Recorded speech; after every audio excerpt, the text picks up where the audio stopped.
Alexis on fire. Wolf Mother, Finger 11. Anti-flag. Lily Allen. Chaos. And you're watching the Adlercast. Hey, what's going on? Welcome to the Adlercast. My name is Adler in beautiful British Columbia, just outside of the Commodore Ballroom in Vancouver, which is where this next guest of ours is going to be hitting the stage in just a little while. Lots of stuff going on in the world of Papa Roach, and today we're talking to Jacoby Shaddix on the Adlercast.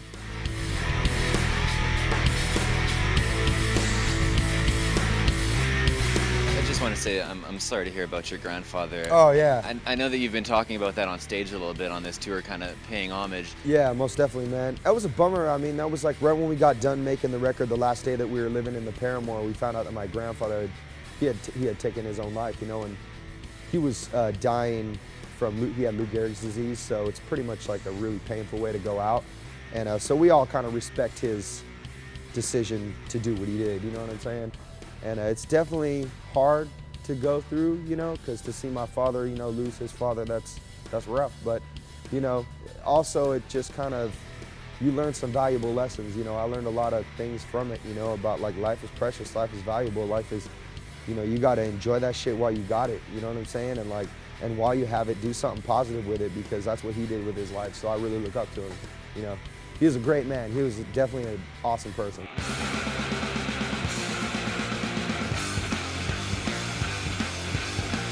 Is it hard for you to talk about that on stage when you're Nah, man, you know what? Because the thing is everybody goes through it. You know what I'm saying? And like, it's like I find that whenever I talk about things that are painful to me, and I connect with people through my pain, I get through it. You know what I'm saying? And it's cool because, you know, I think that that's like one of the things I've found out in the last few years of my life is that when you're really in need and you reach out for help, that's when you truly can receive something, you know what I'm saying? And for me, it's like going through all these issues in my life and stuff like that, and like really stopping and like reaching out, you know, for some help from other human beings and people helping me, and me being able to turn around, you know, down the road and go help somebody else, you know? It's like, it's just giving back to the flow of life, and I think that's really important, you know what I'm saying? To be a good songwriter, do you think you need to have tragedy in your life? Life is life, dude. Life is gonna serve you up a fucking big bowl of dicks one minute, then life is gonna serve you up a big bowl of fucking, then life's gonna serve you up a big bowl of love. You know what I'm saying? It's like, it's always gonna be changing for you, you know what I'm saying? So it's just a matter of taking what you know and getting through that shit, you know? You know what's funny, man? When I edit these interviews, I look for pictures to go along with what people are talking about, and I'm just imagining in my head doing a Google image search for a big bowl of dicks. Yeah. It's this old 1920s Spanish mansion on the top of the highest hill in Los Angeles, and it's built on Meridian line. So it's just a creative, it's like a vortex of energy, and you know what I'm saying? We went there and stepped on the property, and it was just like, there was like a power that was just massive there, and it definitely took us to a lot of different places.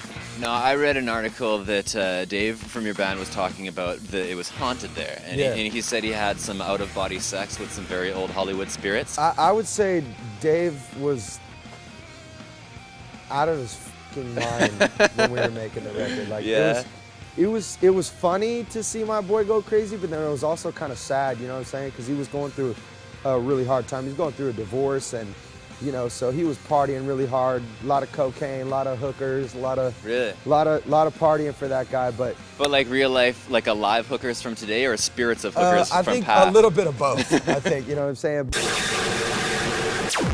That's because it's hard, because you got to go out and prove yourselves every time to your fans that what you're doing is still valid, is still real, is still coming from the heart.